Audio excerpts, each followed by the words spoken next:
this is Kim from Affordably Crafty, and today I'm going to be doing a monthly feature on my channel that I'm starting this month for May. I know it's June, but it's going to be for the month of May, called my Dye Rewind.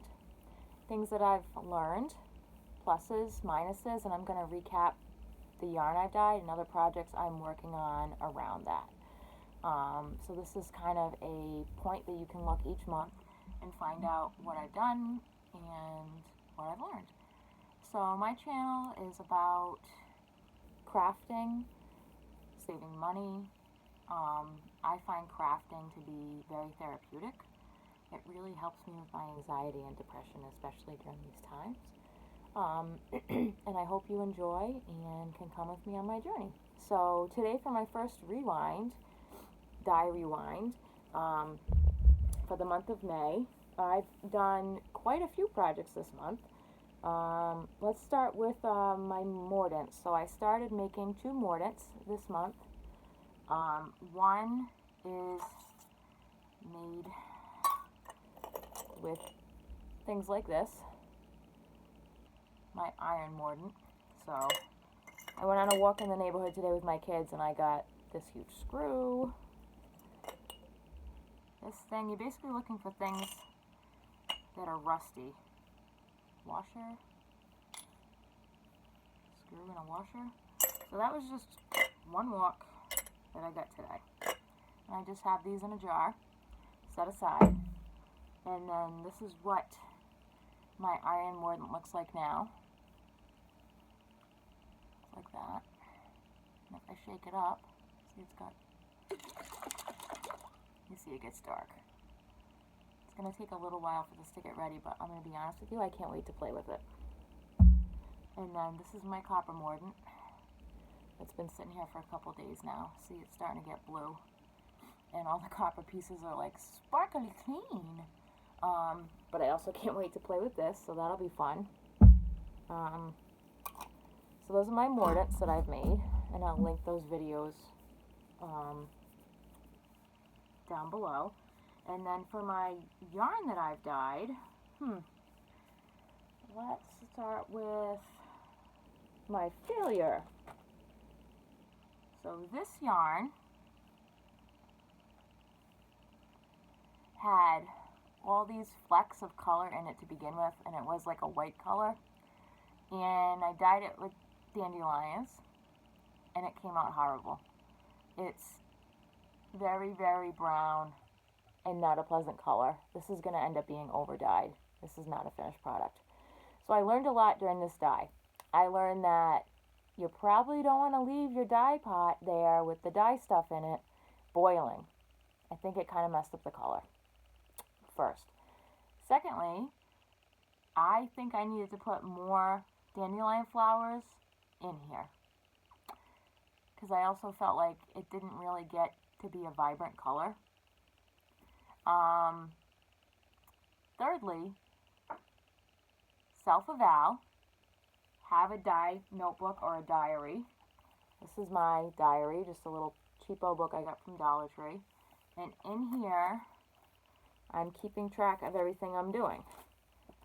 So this is my page on dye number 1, and it says, you know, what I was doing, what I used, how much flowers I used by weight, how much wool I used, what kind of wool I used, problems. And then I also think I didn't soak it long enough, because I only soaked it for 3 hours. So, but I have all that tracked, and I'm going to be attaching little samples of the dyed product to it also. I just haven't gotten to that yet. That's going to be my project for this month to do in there. So I learned also that, you know, you need to think, self-evaluate, document, and figure out what can I do differently that would create a better outcome. So I spoke to my next door neighbor, because previously I just kind of walked around the neighborhood and picked dandelions that were right on the side of the road. But my neighbor has a dandelion forest on her front yard. So I said, hey, can I pick flowers from your front lawn and I'll give you a skein of yarn after I dye it? And she was like, sure. So I already gave her her skein, but this is how the other one came out. This beautiful, beautiful yellow color. This is exactly what I wanted last time. I am so excited. I learned a lot from this. I put in more flowers. All the flowers I used were fresh because some of the ones last time were dried, which I think maybe didn't have as much pigment. I didn't let it boil. I treated this with alum before I put it in as a mordant. I treated the yarn, which was my first time using a mordant. And also, I let it soak for like 12 hours in the dye bath. So I think all those things contributed to this beautiful color. So I learned a lot and felt really happy and successful about this. So this is a big positive. Big positive. Then this month I did my first speckled yarn, which I speckled with some sour Kool-Aid, and I'm really happy with how it came out, even though I just made a mini skein, just to try it. So this is what that looks like. And I think it came out pretty good. It's got like the blue and the green mixed to make this like aqua color, and I really like that. Sorry it's not in a fancy hank, but yeah. It's only a little bit of yarn, so I'm not really sure what I'm going to use this for, but I do love the color and I will repeat this. So that was exciting. That was my first time doing the speckled yarn, so I learned a lot about that. Then I did 2 different tea dyes. One was a high-end tea, which was this one, which, let me just fold that over, which came out to be this like lighter, deep tan color that I got from a tea house on the Cape called the Dunbar Tea House. It's a loose tea. It was a pain in the butt to get out of the dye bath, and then I was picking little pieces of tea off of this afterwards when it was dried and when it was wet, and I'm like, oh, I should have put it in a mesh bag or something. So, you know, learn something from that.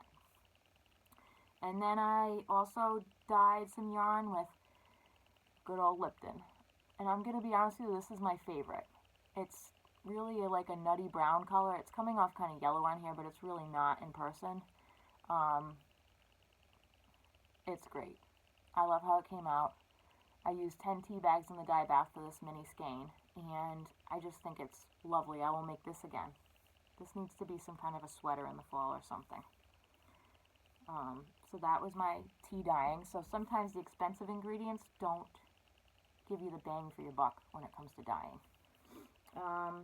Then I did kind of a learning experience with blueberries. And these aren't in the order they are on the channel, but that's okay. My intention was to do what kind of different ways can I dye with blueberries to find out what the differences in colors are, how different dyes react differently as far as like how deep they are, how not deep they are. And I know that blueberry can be kind of a fugitive dye, but this was more of just an experiment because I had happened upon a few things at Job Lot that worked. So I had blueberry juice, 100% blueberry juice. Came out with this tan color. Then I had dried blueberries, which it's kind of a gray blue, tannish bluish color. Got kind of a blue hue to it.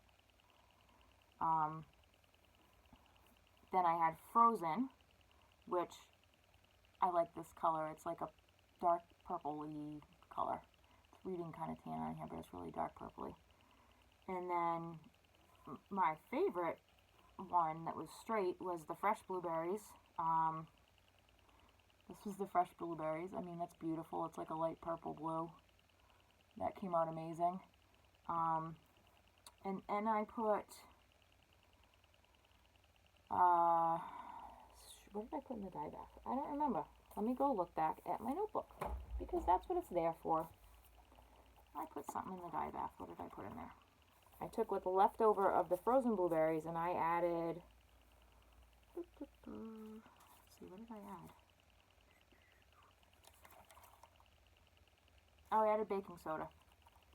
And I found out that blueberries are pH sensitive, and it made this really cool mottled look. This was not dip dyed. This is just how it came out when it was in the pot. Like it struck at different rates. And all these sat overnight.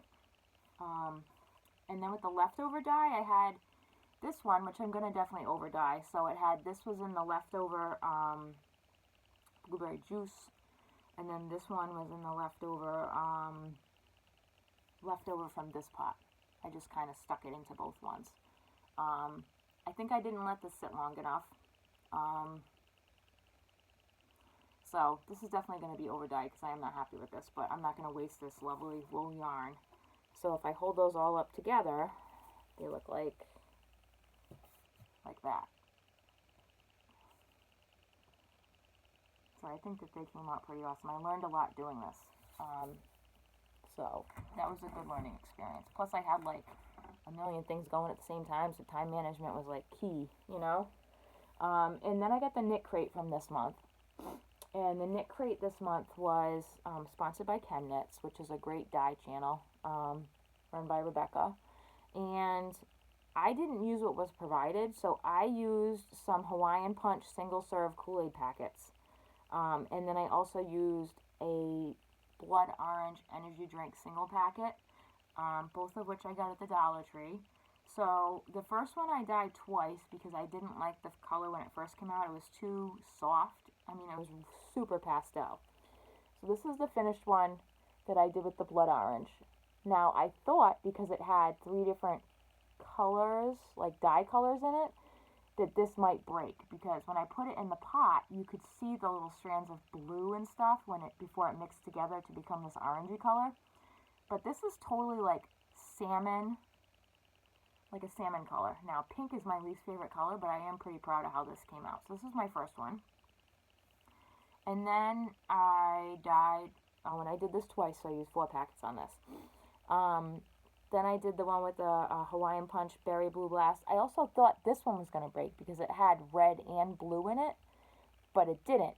But this is my favorite yarn I've dyed this month after the dandelions, because I feel like, ooh, I really came through and muscled through and made the dandelions come out good. So this is how this one came out. There's no green in there. It's like a robin's egg blue with a gradient. And I am so happy with that, to the point where I want to do this again. Maybe in like mini skein gradients or something, but I love this. This is awesome. So that was my rewind of my dye discovery for the month of May. So coming up in June, what I'm going to be working on is, hopefully the mordants will be done so I can start playing with those. I've been walking around the neighborhood and really looking deeply into the vegetation. I got a really good app on my phone called iNaturalist, which was free. And what you basically do, and I'll do another video to explain this, is you walk around and you hold a piece of white paper behind a plant, and then it will identify it for you. So like, I know a lot of different trees, but as far as like flowers and stuff, I'm not as familiar with. So I've been kind of canvassing the area and figuring out some of that stuff. So today I went for a walk in a different way that I normally don't go, and there was a huge grove of oak trees, which will be a good source of acorns in the fall, and maybe oak galls. I think I might have found a hazelnut tree or something nut. I'm not sure if it's a hazelnut tree or if it's a walnut tree, but there was all these big round nuts on the ground that were already broken open, because obviously it's the spring, so I'll have to keep an eye on that for the fall. And I found a really awesome rock wall that's just covered in lichen, so I want to gather some of that and see if that will produce any color. So those are some of the things that I came upon today walking, and I found the iron stuff. So that's what some of the things I'm going to be working on in June. I have other project ideas and other things I want to try out, but those are some of my newest. So, you know, there's more to come, and I appreciate feedback. And if you like these kind of videos, please hit the like button and subscribe. And I hope everyone has a really good month. All right. See you around. Bye.